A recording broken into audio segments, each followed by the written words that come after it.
I'm Dean. I'm the dad. I'm Laura. I'm the mom. And I'm Krysta. I'm the daughter. And together we are Family Plot. Well, that was nice. It worked out very well. I liked it. If you can keep from unplugging your equipment there, we'll be in good shape. Yeah, if I can. So, what can I say? First things first, I need to apologize. Our Patreon got unlaunched over the past week. I had to go and do some stuff. So if you were trying to donate through Patreon, you can try again. I fixed it. Yay me. Yay you. Also, speaking of Patreon, if you also would like to donate just a one-time donation, you can do that through Buy Me a Coffee. If you cannot afford to donate, do not worry. We do not insist on that. In fact, what we say and what helps us most, honestly, is if you enjoy the show, share it on social media to your friends. Otherwise, if you don't, keep it to yourself. You guys are so awesome. I love you so much. Yeah, we know. Group hug. We know. Hug. No need to get all there. So tonight, or whenever you happen to be listening to this, we dig into the Odd Fellows, a secret society similar to the Freemasons or the Elks Lodge. Then we dig into the history of the Odd Fellows home in Liberty, Missouri, now known as the Belvoir Winery and Inn. We even interview a couple of people who had experiences there, our children, Blue and Demyx. So join us as we look into the haunting history of the Belvoir Winery and Inn. Yay! Yay. And that was kind of Kermity, wasn't it? A little. I always get so excited about doing these local things, though. I do enjoy that. But before we get too into that, I want to say we have Krysta's weird facts and catching up with Krysta. Yay!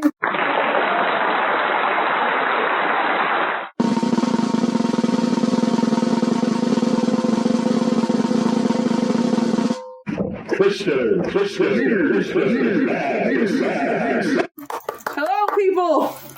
Welcome back to the Fat Corner along with some new decorations. Actual new decorations. We're working on it. It's progressing nicely, I believe. Wait, did you say the Fat Corner? Fact. Okay. F-A-C-T. Okay, just making sure. Okay. So, Making her own sound effects now. no. Maybe. For now, we're gonna start with the facts, and then after the facts, I will let you guys know how I'm doing recently. Yay, Krysta. Fact number 1. Oh, What are the facts? I didn't even tell you guys. Jumping right into it. Yeah, I didn't even tell you guys what it was. It was gonna be a mystery. Today we're doing facts about iguanas. It doesn't match at all, but it's fun, and it's not kind of new.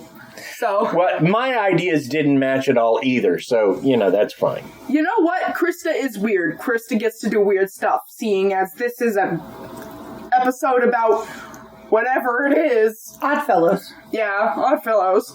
We're We're not Oddfellows. just talking about us. We're Oddfellows. Why not do some odd stuff? Sure. Why not? 1. It's all in the tail. Iguanas during time of attack use their tails to punch the enemy. Also, they can detach part of their tail in danger and ensure a fast escape. Yeah. They can run away like a Minecraft character from those creepers when they explode. Yeah, they got pretty whippy old tails, that's for sure. Yeah. Fact number 2. Iguanas have a third eye. What? On the top of their heads, these lizards have a third eye, which is a retina-like structure that connects to their pineal gland, I think? Pineal, yes. Pineal gland in the brain. Even though it does not produce images, it's an important element to them, which probably helps them see enemies, or not enemies, predators. Maybe. Yeah? Yeah. Yeah. There was a movie based very loosely off of a H.P. Lovecraft story about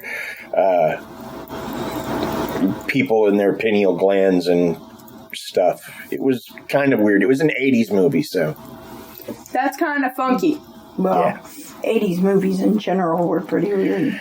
But it had Jeffrey Combs in it. He was eating brains at one point. Fun. Okay. Next fact? Yeah, fact number 3.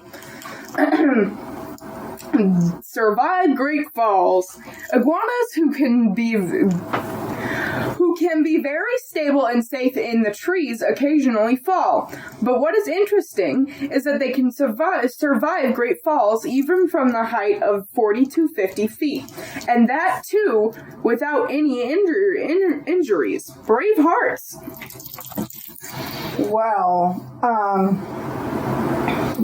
I guess that Humpty Dumpty should have been part iguana and he might have been all right. Maybe he should have been an iguana egg. Right? Iguanas lay eggs? They do. Mm-hmm. So he should have been an iguana egg. Possibly, but that doesn't change it at all. Because iguana eggs are still very undeveloped. Leathery. But it would... If it fell, it would crack open and the baby inside of it would die. Well, that's depressing. Yeah, why do you gotta be depressing, Krysta? I'm saying fact. This is the fact corner right now. We'll go to the decorations corner later. Oh, fine. Oh, poo. Oh, poo. Yeah, Dad, I know. Speaking of baby iguanas... Oh, I thought she was going to say, speaking of poo. Oh, no! Speaking I need to figure out where this topic was going. Speaking of iguana poo...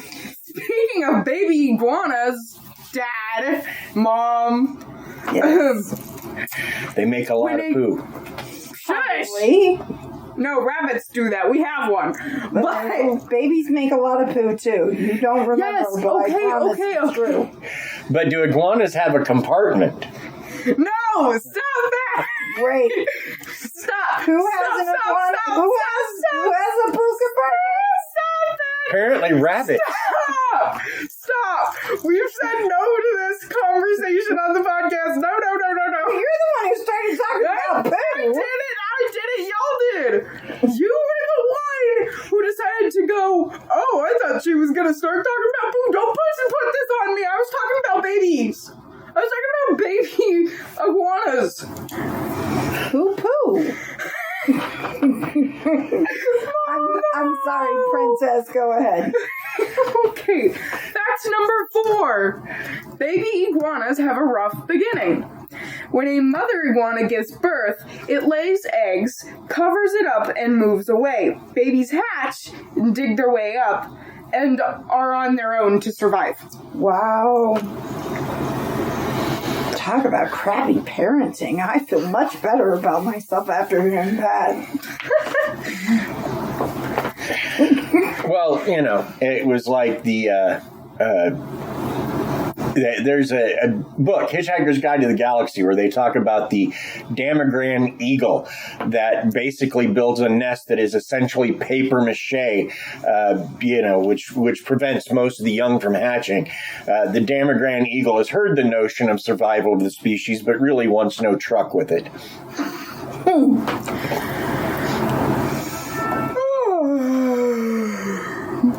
You should put a trigger warning on this episode. Warning, Krysta screaming. And Dad laughing. Number 4? Number 5. Number 5. Number 5. Number 5. And Number 5 is alive. Yeah. Actually, yes. That's a good movie. Fact number 5. Iguanas generally live around water and swim away escaping from predators. Green iguanas, in particular, are excellent swimmers. Yay. We should get one and put it on the swimming team. No, we shouldn't.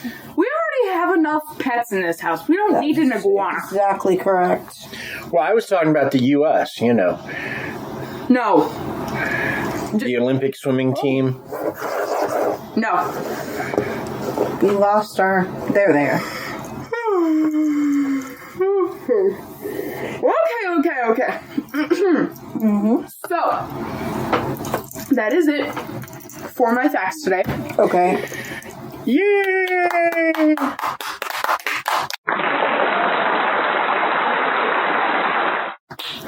Yay! Facts. Okay, facts are done. But now it's time to... Now it's time to talk about the fact that Critical Role just signed another deal with Amazon, and they're going to make The Mighty Nine as a cartoon, and I'm so excited. That too. But Okay, go ahead. I was talking about myself. I know. Okay, so has it been? I have been alright. Well, alright is an overstatement.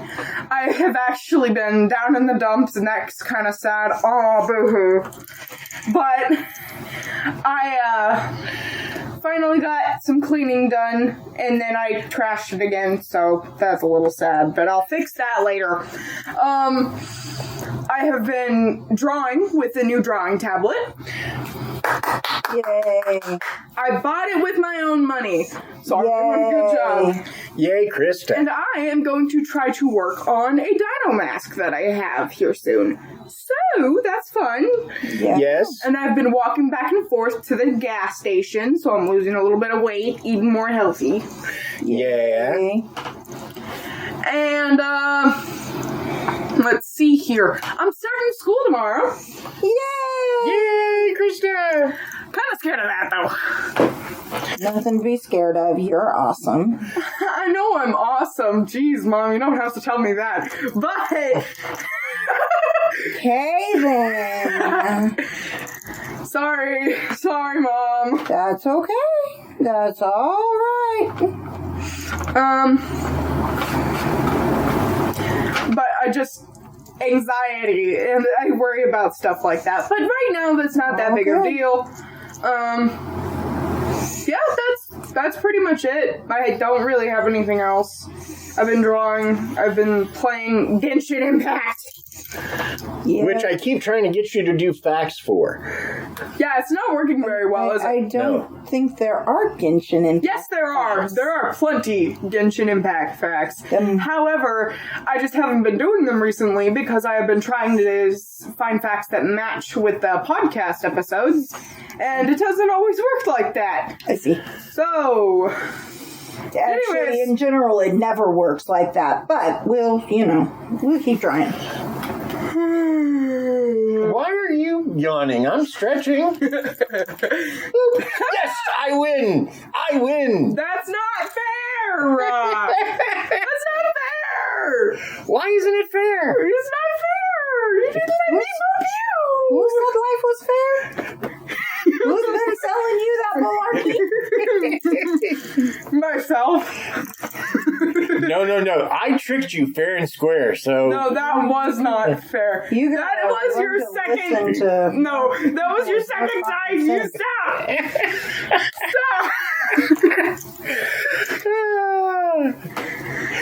Trigger warning. Krista's screaming and Dad's laughing. That's it. That's final. And nose booping. Lots of nose booping. And no more nose booping for you. No more news boop. Okay. News boop. Wait. Why are we booping the news? What's a news boop? Dad said news boop. Oh, okay. No more nose booping. Why did you say news booping? Because it was funny. On accident? It was funny still. Okay. Okay. So, is that it for my Krysta? That's Yeah. all she says. That's all she's got to says, and she ain't saysing no more. I'm playing Ovi Pets. What's OV Pets? I don't want to know. Yeah, you do. No, I don't. It's a fun game. It's like a online Tamagotchi. Yeah. Oh, so it's like Neopets, but worse? Ish. Okay. I'm offended. I'm offended by your antics right now. No. I'm anticing right now? Yes. You're not antikin. Maybe antiking. Antiquing. Wait, I'm antiquing? Oh, not antiking. Antiking. Okay. So, where are we? Oh, yes. The Odd Fellows. And that's not a nickname for the three of us, I promise. That is true. It's a fraternal order. Order? Boy. It's a fraternal order. A brotherhood, if you will. Orders? Yes, I'll take some. Of men who gathered in secret, mostly to drink. But their goals, even in the 1700s, included visiting the sick, relieving the distressed, burying the dead, and educating orphans. So essentially, their mission was to make life better for the poor and disenfranchised. Now, the original English Oddfellows... So, in other words, the Oddfellows were actually, by today's standards, fairly decent fellows. Fairly decent, yeah. Nice! Again, the strange win! Woohoo! Now, the original English Oddfellows wanted to create a friendlier society, a goal I highly approve of. Now, the reason they call themselves Oddfellows is lost to history, but there are several possible reasons, but the two that people seem to think are most likely are as follows. One, the idea of common men, laborers basically, banding together to promote the common good was so strange in the 1700s when they were originally founded, people referred to them as odd. So when they formed an official fellowship, they accepted the nomenclature and called themselves the Odd Fellows. Yeah. A second possible reason is that the men who formed the Odd Fellows performed odd jobs, jobs that guilds didn't exist for.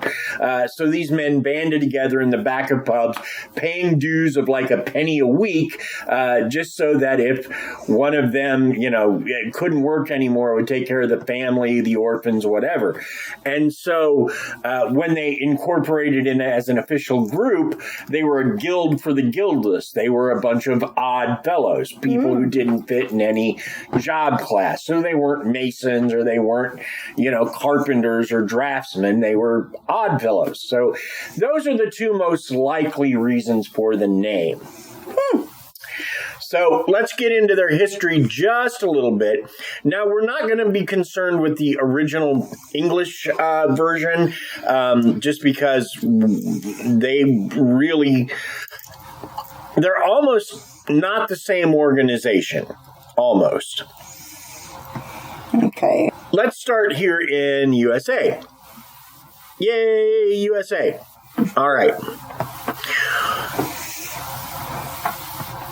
Now, famous members include Rutherford Hayes, who was the 19th president of the United States, Wyatt Earp, an iconic Western lawman, Winston Churchill, former two-time Prime Minister of England, Oliver Peck, master tattoo artist and judge on the TV show Ink Masters, King George IV of England, and King Olav V of Norway were both odd fellows. Charlie Chaplin, matinee idol, was an odd fellow. Red Buttons, famous comedian, was an odd fellow. Nice. And by God, Harry S. Truman, badass president of the United States and legend from Independence, Missouri, was also an odd fellow. That I believe. Wait, did you say Ink Masters? Ink Masters, yes, the TV show. Oh my God. I watched that for a little bit.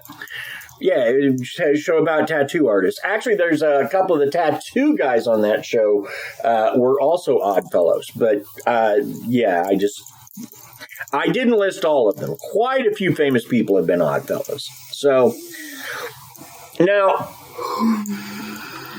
Again, the stranger the better. Yeah. Well, you got me at Harry S. Truman. I really should be part of this group, I think, honestly.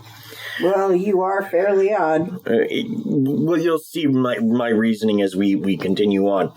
Now... You're both fairly odd parents.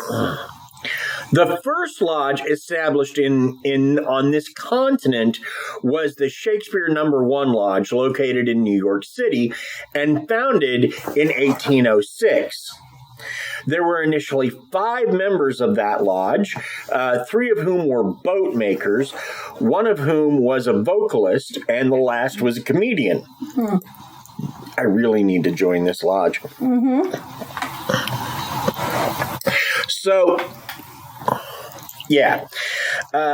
Now, this lodge disbanded in 1813 due to poor attendance brought on by the controversy of the War of 1812.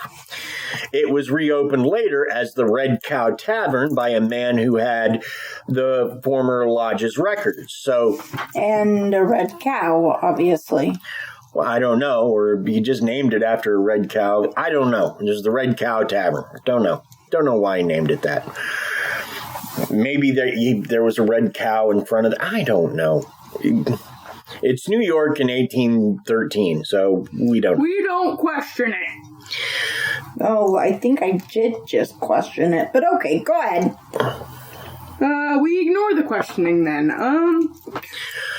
So, Thomas Wildly, which is a perfect name for someone in an organization called the Oddfellows, by the way. Sure.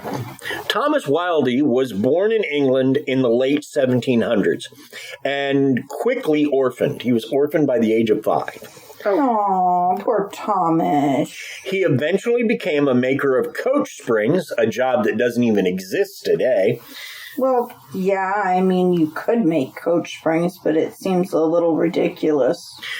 And while still in England, he joined the Oddfellows. Now, coming to America, the States, he missed the companionship of the Oddfellows that had offered him and created the first canonical U.S. lodge in Baltimore on April 26th, 1819. Now, it was called Washington No. 1, but it was located in Baltimore. Don't ask me why it was called Washington No. 1. The president? He wasn't a member, but okay, maybe. Since that time, the Oddfellows has continued to grow and provide philanthropic relief to the distressed, the sick, the orphans, and buried the dead. And to this day, there are Oddfellows orphanages, hospitals, homes for the aged, and cemeteries. In 1971, they removed the whites-only clause in their bylaws, allowing black members to join. Oh, my goodness. Okay. And in 2001, they voted to allow women to join the lodge as full members. I see. So they're a lot more inclusive than some of these places.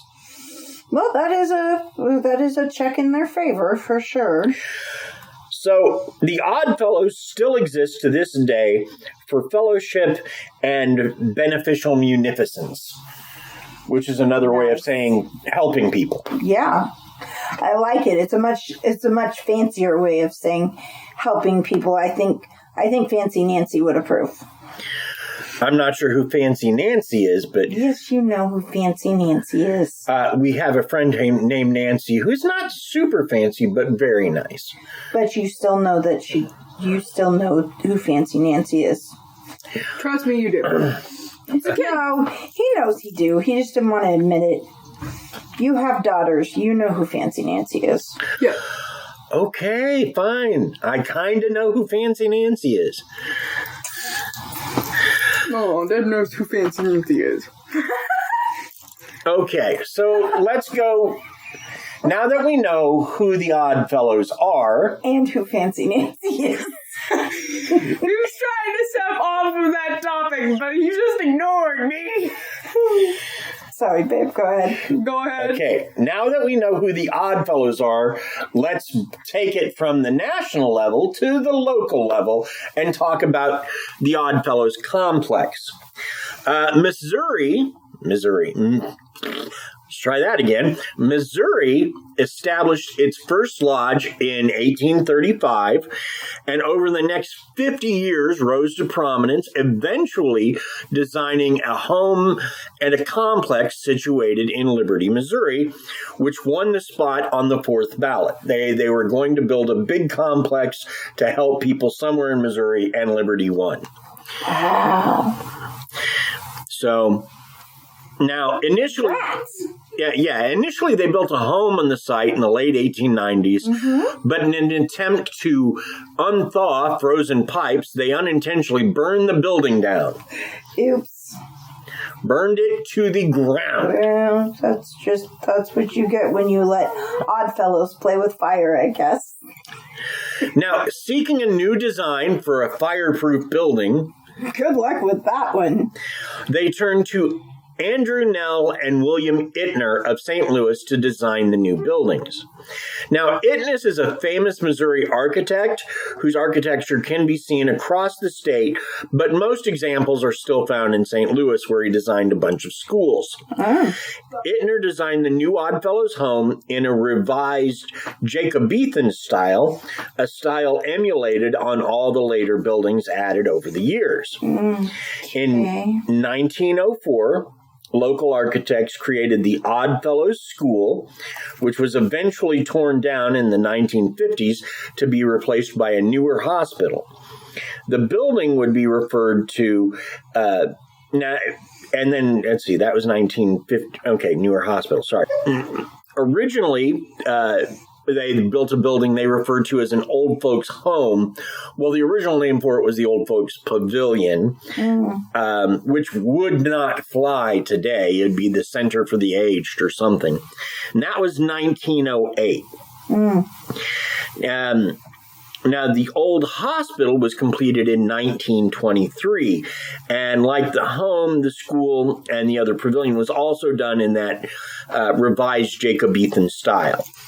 These structures sat in the center of what eventually became almost 250 acres of farmland. The resulting crops were used to feed the residents, many of whom worked on the farm if they could. By 1951, a change in times meant that there were no more students on the property, and the remaining residents were, for the most part, hospital patients that required full-time care. Right. So by the 1980s, the structures became almost completely abandoned. Though many attempted to explore the property due to rumors of ghosts and, dear God, portals to hell. I can't tell you the number of people I've talked to who snuck onto the property and, they saw demons or they saw Satan step out of a... Having grown up in Independence, that's really not. It's so bad that a lot of people refer to it as the Oddfellows Asylum, and there was never an asylum there. Right. In fact, I don't know that the Oddfellows ever opened a home for, people who needed mental care. It's not really in their wheelhouse. Right. I suppose it would be part of taking care of the sick, but... So, yeah, if you ever hear about the Oddfellows Asylum in Missouri, you can tell people that there was no Oddfellows Asylum in Liberty, Missouri. Well, there you go. We've learned something historical. I feel like we're learning a lot. Yeah, absolutely. That's historical. I just feel like... There are places where bad things have happened, and where... You're not just whistling Dixie. And where, a portal to hell might make some kind of sense. Sure. But this isn't that place. This was a place that was used to help people, and it just sort of became disenfranchised by time more than anything else. And there just wasn't a way to keep it going. That's why it became abandoned. But the people who owned it were still looking out for it. They still were prosecuting trespassers as often as they could. And they wouldn't talk to anybody about the hauntings that happened. Well, kind of nice, I think. Right. So in the last few years, the Oddfellows home was purchased by new owners who used the farmland to grow local varieties of grapes and produce handmade wines. Yup. Handmade. Well, I We assume... like our liquor. Well, it could be foot made. I don't know. Ew. There's an old method of making wine that basically... It's stomped grapes. Yeah, people stomped on grapes. It's true, Crystalline. I'm aware. So you got wine with foot funk, apparently, and that was okay. Well, because the alcohol content would supposedly sterilize, I guess. No, if anything, it would get yeast. Yeah, I just don't want some French person, stomping barefoot on grapes and then handing me what the result is. No, thank you. Yeah, that's why we don't drink wine. Now, every effort was made to restore the buildings or change them as needed, adding a bar for wine tastings. Also, separating some of the rooms to create an inn because there are 9 rooms there. Nice. So it's somewhere between a bed and breakfast and a small hotel is really what we're talking about here. Sure. Now, the place hosts regular ghost hunts, only avoiding them in the colder Missouri weather. So from about November to March, they don't do ghost hunts. I see. But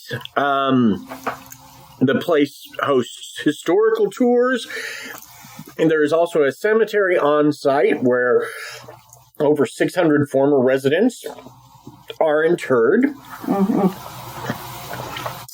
And there is also a memorial near the cemetery to Liberty Oddfellow members who were killed in World War II. Aww. Now, that is the Belvoir Winery. And I have to say, when I called to interview the one of the owners, he was very nice, very informative, and we will talk about some of the apparitions. Cool.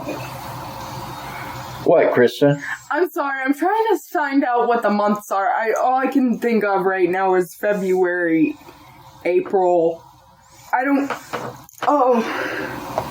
January, February, March. Oh! That's what I was forgetting. January, February, March, April, May. Okay. Because I knew that May was the 5th month, but I forgot what the months were before that. But it's currently January, right? No, wait. Yes. Yes. Yes, it's heading towards the end of January, but it is January. Next month is February. Yes. Thank you for not classifying. Clarifying. Yes, that. My brain is in the wrong place right now. I don't know what I'm doing. People, including the staff, find a lot of paranormal events here.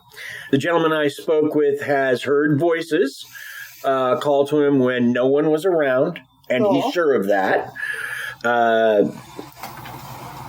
He has seen strange lights without any explanation. He's heard children giggling, seen full-bodied apparitions of both a child and a full-grown woman. He sees a full-grown woman in the library on a quite regular basis. She just wants to read some books, man. It wasn't a library when she would have been alive, so I don't know. Well, now she wants to read some books. Some of the ghost hunting groups have encountered shadow people in what used to be the home for the aged, including a hat man. Hat man. No, hat man. No. Hat man. Sorry.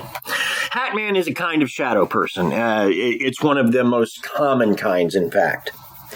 So, Now, we do have interviews with two people who were there and had experiences. So let's go to the first interview, and you might recognize this person. This is Dean of the Family Plot Podcast, here with my son, Blue Bose. Introduce yourself, Blue. Hello, I'm Blue. Blue's his name, not just, how he's feeling. In fact, I think he's kind of upbeat today anyway. So, how did you come to be at the Belvoir Winery? Okay, so me, my brother Demyx, and our friend Karma went with her mom to the Belvoir Winery. And you'll probably explain this when you do your episode about it, but there's buildings around it that are abandoned that you're not really supposed to go into, but no one watches them, so you can anyway. And well, yeah, it's a big complex. Yeah. Several buildings. So we were exploring back there, and stuff happened. Did you find the cemetery? We were going to go to the cemetery, but it's kind of a long walk. So we didn't end up going down there, no. Okay. So where were you when you had your experience? There were two places. I don't remember where exactly one of the buildings is, but we were in it, and we all three heard steps behind us, and we looked, nothing there, and we booked it out of the building. The second time, pretty much when you first enter, into a section where there's a bunch of abandoned buildings, there's a place where there's a building on your left side, your right side, and towards the front. And we heard footsteps on the bottom floor of the left side, and then immediately after on the top floor of the right side. Okay. Now, let's talk buildings. I assume that the building that the winery itself is in is what used to be what they called the old age home, or the old age pavilion. Yes. So that means the other two buildings are the hospital, which they had, and then the other one, they had to tear the school down to build the hospital, so the other one would have been, I'd have to look at my notes. Hang on, and I don't even have them up. Because, I know they didn't have the school there anymore. There's more than two buildings, there are quite a few, but those are just the two that we experienced something in. Okay. Well, I guess they have a barn for, produce and stuff like that. And, but anyway, neither here nor there. So you didn't have any experiences in the cemetery. But were you was any of these experiences in the hospital then? Yeah, I think that was the one where we heard the footsteps coming from the bottom floor on the left and then the top floor on the right. And I was told that is fairly active. Oh, the other one would have been the orphanage. Mm-hmm. Okay, so you must have been in the orphanage, which would have looked kind of like a big house or big office building, maybe? Yeah. Okay, so you were in the orphanage, and then you heard and that's where you just heard the footsteps behind you. Yes. And are you sure there was no one following you, or no one around you, or no one? We were sure. We were the only ones there for quite a while until another group of people showed up. But for that part of it, it was just us. Okay. And so how would you say that affected your belief in all things paranormal? I have always been a strong believer that paranormal does exist. So I didn't really change my views much. It just, I don't know, it was a sign that we should probably get out of the building. Fair enough. So did you feel like it was a negative entity, or was it just that it was an entity you hadn't ever dealt with before and you didn't want to find out if it was good or bad? The first one didn't seem bad. I am a very good vibe checker. Whenever I have encountered spirits or paranormal, I can always kind of feel the energy. It seemed more playful than anything, like a child would. Well, that makes sense if it was in the if you were in the orphanage for one of them. Yeah, but in the hospital, it was bad. Like, we heard it and, like, everything just felt awful. Okay. And that makes sense, too, because a lot of times when people pass, they get especially if they're very sick or very old, they can get kind of hateful. So, yeah, that certainly makes sense with what I know about the place and with the research I've done. Anything else you want to add? This is not my story. It is the story of my friend Karma, who we went with. Karma has went to the Belvoir Winery a lot more times than we have, and on one of the days she went there, she went to the nursery, which is in the main building of the Belvoir Winery. Right. And she saw a vision of, I think she said a woman holding a baby or something. Mm-hmm. But, like, she couldn't go into that room for a very long time after that. Yeah, well, there is definitely a woman seen on the grounds of the winery building. In fact, the staff sees her all the time. So I'm going to guess it's probably the woman. Very cool. Anything else you want to add? Nope, that's it. All righty. Well, thank you for sitting down and spending some time with your father on the show. Well, you have a good day. Thank you. Now, that was Blue's experience, and I want to take a moment to point out that one of the first things he does is admit that he was trespassing in places he shouldn't have been trespassing, because he is one of our kid children, and you know. Yeah, and I'd like to add a little bit onto what he said about how he's a good vibe checker, and before we could literally tell that before anybody else told us, but in the old basement that we lived in. Right. He found out that there was a ghost in that storage area. And there was. And this was when Jim was still alive. And we found out from Robin.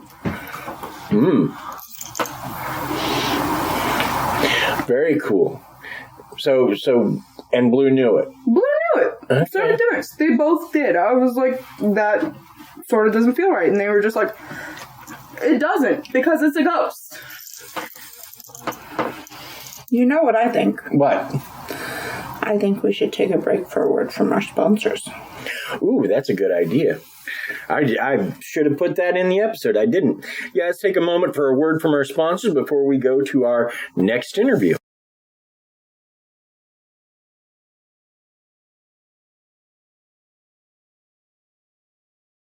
Hey, guess what? What? I feel sponsored. As long as one of us does. You don't? Wait, what? As long as one of us does. I feel sponsored. She feels sponsored. That means the only person here who doesn't feel sponsored is you. Well, to be fair, I feel sponsored by Domino's, even though we're not. But that was good. That was quite tasty. Maybe not sponsored, but definitely fueled. Thanks, Domino's. Thanks, Domino's. Okay, so now we're going to do a much shorter interview with Demyx, because Demyx. Yeah, he's kind of a kid of few words. Young, grown up, a few words. This is Dean with the Family Plot Podcast, here interviewing my son, Demyx Williams. Demyx, introduce yourself. Hello.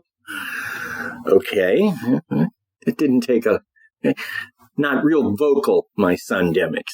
All right, Demyx. So you were at the Belvoir Winery. Why were you there? We went to go spend the night with a friend. Her mom said, "Have you guys ever been here?" We said no, so she took us. Cool. And what kind of experiences did you have? I have really bad memory, but one that I remember really clearly was we went into this area that was kind of like in a U shape, and you said it was the hospital. Well, Blue told me it was the hospital. Right. That's what you said.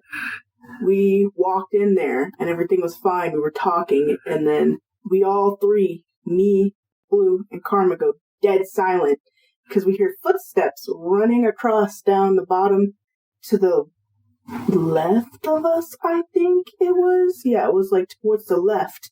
And then not even a second later, we heard footsteps running on the top floor on the right of us.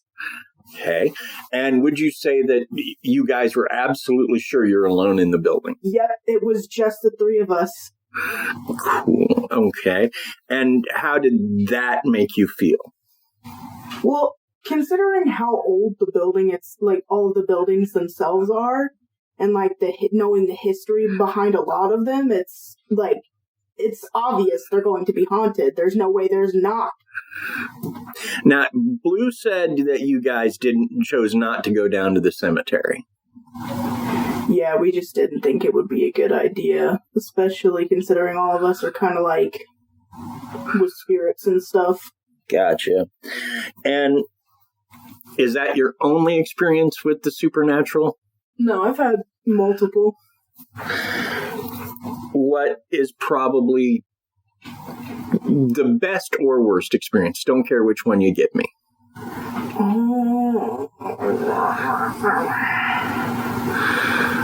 I'm trying to remember one specific one. This is what I get for sharing my brownies with you. Really bad memory, okay? Leave me alone. Yeah, I can't think of any. I'll probably be able to think of some later when I'm not put on the spot. But... Cool. Would you go back? That's an important. Oh, hell yeah, I'd go back. No questions asked. If we did like a family ghost hunt, would you be down for it? You know it, baby! Very nice. Oh, thank you very much, Demyx.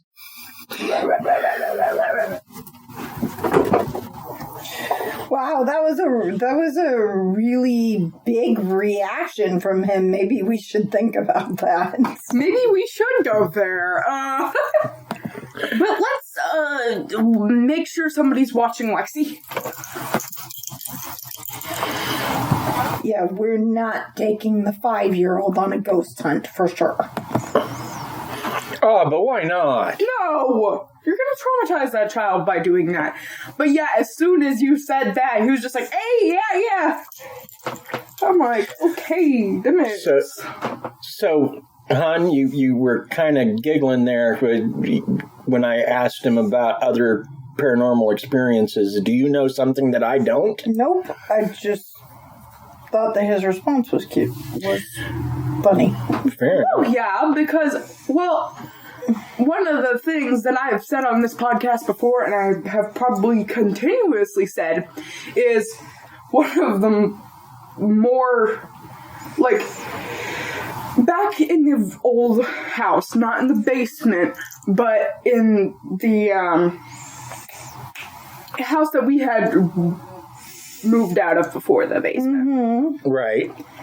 We know that there was a ghost named Toast, and Demyx was the first one to experience Toast literally throwing bread off of the fridge. Toast threw bread at Toast Demyx. threw bread, and Toast also threw stuff at Mom, so, yeah. Toast did throw 1 or 2 things at Mom, too, yeah. Well, to be fair, I wanted to throw things at Demyx myself a time or two, but, you know, that's just because he's capable of angering a saint, really. Yeah, he could. But I do find it interesting that both of our kids, even though it was the same, trip, had an experience that they described similarly. So that, to me, gives it a lot more oomph than ability. Yeah, definitely a lot more believable. So, and apparently they aren't the only one. If you go online, there are all kinds of things, and it does make a certain amount of sense. You're dealing with an orphanage. You're dealing with an old a place where people that were, disabled and unable to work and unable to care for themselves, So them dying was just a matter of time. There are 600 bodies buried there, which means that for the most part they died there. so that's going to leave a residue, and I don't think that encountering, the apparitions or and especially kids who are so playful. I mean, that was one of the things that the guy that I spoke with, that I interviewed about the place, said was that it was the ghosts, the child ghosts. You can always tell them because they're playful. You can almost feel the energy that sense of play with me, notice me. No. So I find that pretty interesting. And I've got to say, I'm kind of happy that we did this subject because we haven't had witnesses to paranormal events that we've gotten to interview really before, other than the gal from the Joplin prison. Right. And then I didn't record her. I just related her experience. So. Right. So, okay, well, and so it's a big topic, like I said, but final thoughts? Well, my final thoughts really don't have to do anything. Like, it is said and done, literally. We have people who have experienced stuff there. Who's gonna say you're wrong when you've had an experience? Well, I mean, a lot of people might, but that's not going to change how you feel about it. It's not going to change how you feel about it or how it actually happened. So, I really don't have much to say about it. I've experienced supernatural things before, sure. But, like, I haven't necessarily experienced anything like that. And in the future, it may be something to just take a look at and try to, well, not get in contact with spirits, but at least see. She's jealous. She wants to see the ghosts like her big brothers did. I do, actually. I want to see the ghosts. Well, they didn't see it. They just heard it. Yeah, but it gets you a little shiver up the spine and makes you... So, Halloween, we should take you to the haunted houses here in town? Yes. Okay. That's funny. As long as I'm not going alone, I'm good. All right. Scared like a little wuss, but... And hon, you... We've established that I believe in hauntings. I mean, it's not every day that especially Demyx comes out and says, hey, I actually experienced this, and is willing to talk about it. And so, to me, I don't put it past that they saw something and experienced something, so. Especially since they literally said it so in sync with each other. I don't even know how to explain it. Like, they both said very similar things. Right. They corroborated one another's stories, which is important. And they were interviewed separately. Yes. Like, they weren't... They weren't in the same room when I interviewed them, so... And this is a story that we've known about for a long time. This did not just come up because we were doing this story. They had told this experience that they had was quite some time ago. It's been over a year, more like probably 2.5 years at this point. So... Yeah. The fact that it still has stuck with them, that visibly definitely lends to that as well, I think. Right. And I just think that it's an interesting situation that, you've got this collection of buildings that were there for a good purpose that just sort of outlived their usefulness, and that people who pass there still kind of stay there. Yeah. And I don't think that's too unusual, but so, and I've said before, I'm a big one on wanting to believe, and ghosts are fairly easy for me. So I had no doubt it was haunted from the moment I talked to the guy on staff there who was talking about how he's had experiences. Right. And one of the things he said was the staff there has so many experiences, they don't even notice it anymore. Like, he's like, when you see a door open, that's not an automatic door. It just opens right after you've closed it, and there is no one there. You kind of either got to make a choice. You know, I'm going to quit and never come back, or I'm going to accept that this happens here. And, Yep. you know, he's obviously made that choice. At some point, people are just gonna start being extremely nice to the ghost and be like, "Hey, ghost." right. And so, yeah, definitely. I mean, I have no doubt that the place, you know, has, you know, activity that goes on there. I was impressed by the history of the Odd Fellows as I was by this particular location. I've known people in, you know, various secret societies forever, you know, the Freemasons or whatever, and most of them are just an excuse to go drinking, get away from the family for a couple of hours. Right. But this, you know, the idea of taking care of people seems baked into it, and I like that. And I do like the fact that they have changed the rules to allow blacks to join and allow, you know, women to join. And I mean, it's just, I was impressed with the history of the group as I was the history of the location. So that's, I guess, my take on it. Well, that's a good take to have, babe. You know, I learn things, and I like learning things. I like learning things with you. And that's our show. Long story short, the Belvoir Winery is totally worth your nickel, and you should absolutely check it out and taste some of the wines. I'm not a wine guy, and some of the wines on their website I would try. Thanks, and mind you, they have paid us nothing. This is not me, you know, shilling for a sponsor or anything like that. Just telling you from what I've seen, it looks totally worth your time. Yeah, absolutely.